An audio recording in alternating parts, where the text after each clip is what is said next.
आज सबसे पहले मैं आपको दिखाऊंगा कि अब पीओके के लोग कैसे आतंकवादियों और उनके आकाओं को दौड़ा दौड़ा कर पीट रहे हैं।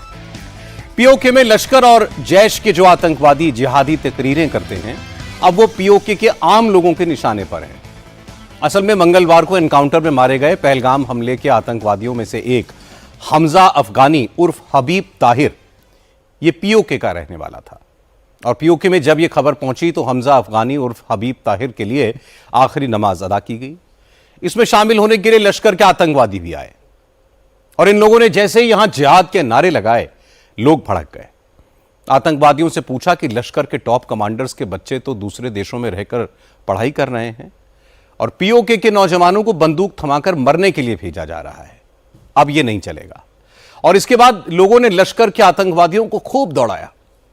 लश्कर के कमांडर्स को वहां से जान बचाकर भागना पड़ा। पीओके में दहशतगर्दी के खिलाफ उठने वाली ये आवाजें हाफिज सईद, मौलाना मसूद अजहर और पाकिस्तानी फौज के लिए खतरे की घंटी हैं। इसकी गूंज इस्लामाबाद तक सुनाई दे रही है। यह बदलाव क्यों आया, पीओके में लश्कर के टेररिस्ट नौजवानों को कैसे बहकाकर मौत के मुंह में धकेलते हैं, इसकी पूरी डिटेल मैं आपको दूंगा। पीओके में पहलगाम हमले के मुजरिम हमजा अफगानी का जनाजा आयोजित किया गया था। हमजा अफगानी उर्फ हबीब ताहिर 28 जुलाई को श्रीनगर के पास दातीगाम के जंगलों में मारा गया। वो पीओके के कुइयां गांव का रहने वाला था। चूंकि हमजा अफगानी को दातीगाम में जहां मारा गया उसे वहीं पर दफन कर दिया गया, इसलिए पीओके के कुइयां गांव में हमजा अफगानी की लाश के बगैर ही उसके लिए नमाज पढ़ी गई। इसमें गांव और आसपास के गांव से बड़ी तादाद में लोग शामिल हुए। लश्कर तैयबा का आतंकवादी रिजवान हनीफ भी अपने हथियारबंद साथियों के साथ यहां पहुंचा, लेकिन रिजवान और दूसरे आतंकवादियों को देखकर गांव के लोग भड़क गए। जब भी कोई आतंकवादी मारा जाता है तो लश्कर और जमातुल दावा के दहशतगर्द उसके परिवार वालों से हमदर्दी जताने के लिए जाते हैं, उन्हें कुछ पैसे देते हैं। लेकिन जब लश्कर के टेररिस्ट रिजवान और उसके साथी हमजा अफगानी के परिवार वालों की मिजाज पुरसी करने के लिए ये लोग पहुंचे तो लोगों ने लश्कर के आतंकवादियों को दौड़ा दौड़ा कर पीटा। पीओके के लोगों ने लश्कर और जमातुल दावा के दहशतगर्दों को इलाके में आइंदा न घुसने का फरमान भी सुना दिया। पीओके के लोगों ने लश्कर तैयबा और जमातुल दावा के आतंकियों के खिलाफ नारे लगाए। लश्कर के लोकल कमांडर रिजवान हनीफ पर इल्जाम लगाया कि वो नौजवान लड़कों को मौत के मुंह में धकेलता है। नाराज गांव वालों को रिजवान हनीफ और उसके हथियारबंद आतंकियों ने बंदूकें दिखाकर डराने की कोशिश की, मुंह बंद रखने को कहा।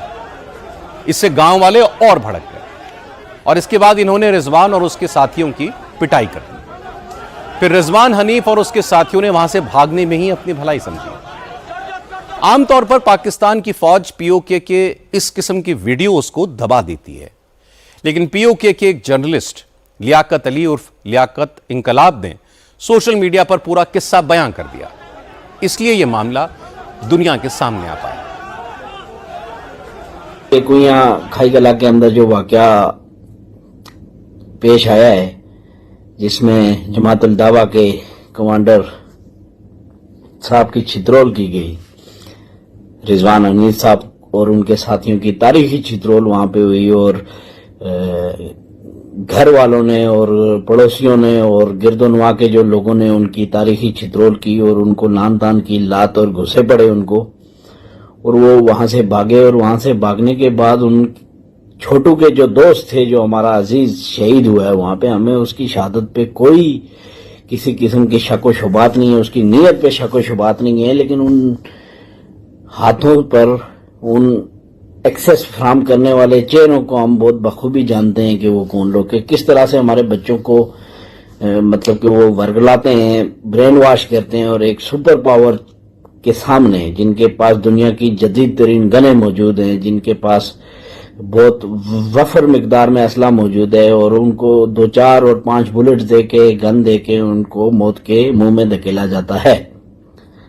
इस बात के ऊपर हमारा इख्तलाफ था, इख्तलाफ है, इख्तलाफ रहेगा। हम लिखते रहेंगे इस तरह के ब्रेन वॉश करने वाले अनासिर के खिलाफ। लश्कर के जिस आतंकवादी रिजवान हनीफ को पीओके के लोगों ने खदेड़ा, वो पाक ऑक्यूपाइड कश्मीर में बहुत समय से एक्टिव है। रिजवान हनीफ लश्कर की मजहबी ब्रांच जमात उद दावा के लिए पीओके में रिक्रूटमेंट का काम करता है, लोगों से जिहाद में शामिल होने की अपील करता है। रिजवान हनीफ अक्सर लोगों को जिहाद के फायदे बताते हुए तकरीरें करता है और सोशल मीडिया पर जिहाद की वकालत करने वाले वीडियोस डालता रहता है। रिजवान हनीफ लश्कर तैयबा की जिहादी नेटवर्क की एक बहुत अहम कड़ी है। वो लश्कर के आतंकी और टीआरएफ के कंट्रोलर सैफुल्लाह कसूरी को रिपोर्ट करता है। अगर भारत में पीओके का कोई आतंकवादी मारा जाता है तो रिजवान उसके घर जाकर उसके परिजनों को पैसे देकर उनका मुंह बंद करता है। जब सुरक्षा बलों ने नाचीकाम के जंगलों में हबीब ताहिर को मारा तो रिजवान हनीफ हबीब के परिवार के पास कुइयां गांव पहुंचा, लेकिन आतंकवाद का लॉन्च पैड बनते बनते पीओके के लोग भी तंग आ चुके हैं। दहशतगर्दी में अपने नौजवानों को मरता हुआ देखकर पीओके के लोगों को लग रहा है कि जिहाद के नाम पर उनकी नौजवान पीढ़ी को जहन्नुम में झोंका जा रहा है। इसलिए रिजवान हनीफ को हबीब ताहिर के जनाजे से खदेड़ दिया गया। आतंकवादी के जनाजे से खदेड़े जाने के बाद रिजवान ने सोशल मीडिया पर बयान जारी किया और कहा कि कुछ लोग इस्लाम के लिए लड़ने मरने को तैयार नहीं हैं, तो ठीक है, अब वो कश्मीर में जिहाद के लिए अकेला ही काफी है। कई एक ऐसे हैं कि जिन्होंने तहरीक आजादी कश्मीर की खातिर अपने अजीजों अकारिब को कुर्बान किया। कई ऐसे हैं जिन्होंने बजाते खुद मैदान कारजार के अंदर एक लंबा अरसा काम किया, और कितने ही ऐसे हैं जिन्होंने दावत के मैदान में कारहाय नमाया सरंजाम दिए। मेरे मोहतरम भाइयों, आप यकीनन मुखलस भी हैं, आप यकीनन उम्मत का और तहरीक का दर्द भी रखते हैं, लेकिन जब तहरीकों पर उतार चढ़ाव आता है, जब तहरीकों पर मुश्किल हालात आते हैं, जब तहरीकों पर पाबंदियों के दिन चल रहे होते हैं, बहुत सारे मुखलस लोग पीछे हट जाते हैं। अल्लाह की कसम, मैं कितने ही ऐसे भाइयों को देखता हूं जब काम के लिए उनको कहा जाए, जब मैदान में निकलने के लिए कहा जाए, दावत के मैदान में काम करने के लिए कहा जाए, इसी तरह के बहाने बनाते हैं। कहते जी हम आपके साथ नहीं चल सकते, अब आपके और हमारे रास्ते जुदा हो चुके हैं, इसलिए कि जो हम आपको कह रहे हैं आप वो नहीं मान रहे। तुम में से कोई और भी अगर मैदान छोड़ के जाना चाहता है, चला जाए, काफिरों के मुकाबले में अकेला लड़ेगा। रावला कोर्ट से खदेड़े जाने के बाद रिजवान ने लिबास बदला, चोला बदला और इसके बाद वो पीओके के बाग जिले में पहुंचा। वहां के एडमिनिस्ट्रेशन से लश्कर आतंकी हबीब ताहिर की याद में जुलूस निकालने की परमिशन मांगी, लेकिन लोगों के विरोध के बाद बाग जिले में भी रिजवान हनीफ जुलूस नहीं निकाल पाया। इसके बाद रिजवान ने हबीब ताहिर की याद में एक शोक सभा बुलाई, वहां अपनी भड़ास निकाली। कहा कश्मीर में मारे गए आतंकवादी सीधे जन्नत गए, वो एक आम इंसान से बढ़कर अब शहीदों की फहरिस्त में शामिल हो गए।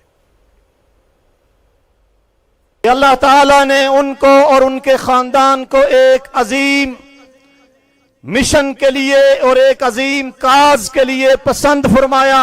मकबूजा कश्मीर के अंदर शहादत का जाम पीकर अजीम रुतबे के ऊपर इंशाअल्लाह अजीज फायज हो गए।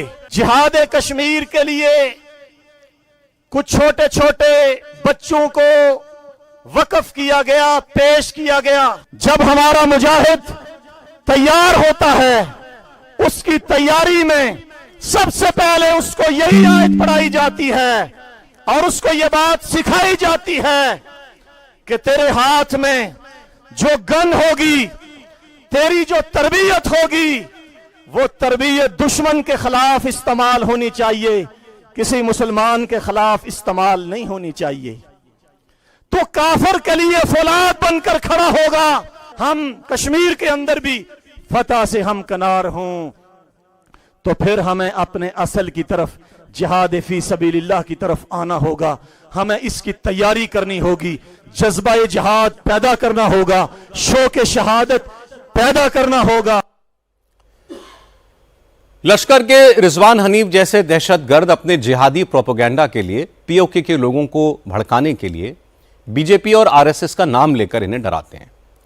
लश्कर के इस आतंकवादी ने अपनी तकरीर में कहा कि बीजेपी आरएसएस मिलकर 60-70 लाख कारसेवक तैयार कर रहे हैं जो पाकिस्तान में घुसकर पीओके पर कब्जा कर लेंगे। रिजवान हनीफ ने कहा कि नरेंद्र मोदी की सरकार पीओके पर कब्जा करने की कोशिश कर रही है और पीओके के लोग नौजवानों को जिहाद से रोक रहे हैं। रिजवान हनीफ ने पूछा कि जिहाद ना करें तो क्या करें, क्या तबला सारंगी लेकर नाचें? अपने दुश्मन को पहचानो। हिंदुस्तान इस वक्त दुनिया में सबसे बड़ा असलहा का खरीदार है। पूरी दुनिया में हर साल सबसे ज्यादा असलहा इस हिंदुस्तान खरीदता है और हिंदुस्तान की हुकूमत एक प्रोजेक्ट पे काम कर रही है जिस प्रोजेक्ट के तहत उन्होंने हिंदुस्तान के 60 लाख सिविल लोगों को जो आरएसएस, विश्व हिंदू परिषद और बजरंग दल के कारकुनान हैं, 60 लाख लोगों को उन्होंने मुसल्ला करना है। उन 60 लाख लोगों की तरबियत जंगलों में नहीं, पहाड़ों में नहीं, स्कूलों में, कॉलेजों में, खेल के मैदानों में, वहां पर कार सेवक बनाया जा रहा है और उन कार सेवकों को त्रिशूल चलाना, पेट्रोल बम बनाना, तलवार चलाना, तीर अंदाजी सिखाना, गन चलाना, फायर चलाना, ये उनको सिखाया जा रहा है। जिनके एजेंडे अखंड भारत के हैं, जो हिंदुस्तान को महाभारत बनाना चाहते हैं, वो उसके मुताबिक तैयारी कर रहे हैं। ये हिंदुस्तान के अंदर से मुसलमानों का सफाया करने के लिए और कश्मीर के मुसलमानों को गुलाम बनाने के लिए ये यहां मुसलमानों को दबा रहा है। और मेरे मोहतरम भाइयों, हम इसके खिलाफ उठने के बजाय, तैयारी करने के बजाय, मुकाबले के अंदर खड़े होने के बजाय, अगर हम ये कहें कि जिहाद की जरूरत नहीं है, लड़ाई की जरूरत नहीं है, तो फिर मुझे बताओ, चौकों में तबले के ऊपर, सरंगी के ऊपर, ढोल के ऊपर नाचने से अगर किसी कौम को आजादी मिली हो तो बताओ, हम भी यही काम शुरू कर देते हैं। हालांकि पीओके के लोगों को लश्कर तैयबा का यह जिहादी नैरेटिव अब कबूल नहीं है। पीओके के लोगों ने साफ कह दिया कि जिहाद करना है तो लश्कर और जैश के कमांडर अपने बच्चों को जिहाद में भेजें, पाकिस्तानी फौज के अफसर अपने बच्चों को हथियार देकर लड़ने के लिए भेजें। पीओके के नौजवान इसमें शरीक नहीं होंगे। लश्कर और जमात-उद-दावा के खिलाफ पक्का फैसला लेने के लिए अब पीओके में ग्रैंड जिरगा मतलब एक महापंचायत बुलाई गई है, जिसमें समाज के बड़े बुजुर्ग मिलकर पीओके के मोहरा बनने से रोके जाने वाले उपायों पर चर्चा करेंगे। हालांकि ग्रैंड जिरगा से पहले पीओके के लोग लश्कर तैयबा और जैश ए मोहम्मद जैसे आतंकी संगठनों को दो टूक लफ्जों में कह चुके हैं, जिहाद का फितूर नामंजूर। जो जहाद आप लोग यहाँ पे चला रहे हैं और जो जहाद आप लोग चलाने की कोशिश कर रहे हैं, ये जहाद को हम मुस्तरद करते हैं। लोगों के बच्चों को बनवाना बंद करें। आपके अपने बच्चे अमेरिका, यूरोप और यूके के अंदर बड़ी बेहतरीन तालीम हासिल कर रहे हैं और लोगों के बच्चों को आपने मरवा के आपने उनकी हालत खराब कर दी है। और पाकिस्तान ने भी आपको अब डिक्लेयर कर दिया है कि ये टेररिस्ट ग्रुप है और ये जितने टेररिस्ट ग्रुप हैं उनमें जमातुल दावा का भी जिक्र है।